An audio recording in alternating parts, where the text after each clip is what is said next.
Mais um dia de desprezo nessa escola. Ai, que irônico. Não é nada. Ninguém gosta de mim. Você deve ter que mudar seu jeito. Eu vou no banheiro.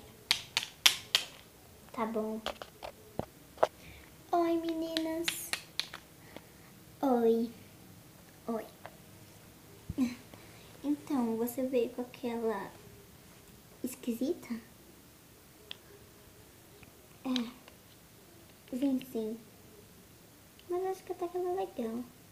Aff, legal. Ela tá mais de 3 anos nessa escola, sendo que só fala a mesma coisa. Ela é legal, ela é legal. Ai, ela só não passa de uma bastardinha. Ai, eu acho que eu vou lá no banheiro também. Eu vou guardar meu celular e já vou.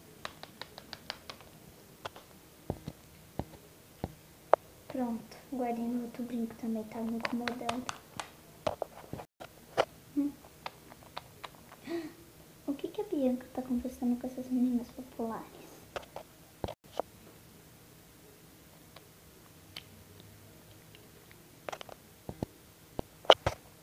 Eu acho melhor voltar outra hora. A gente tem que seguir com o nosso plano, entendeu? Sim, entendi. Ok. Ei, a saída errada. Eu sabia.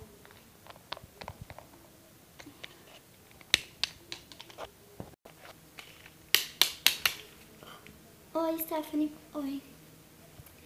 Eu preciso falar com você. Fala, ué.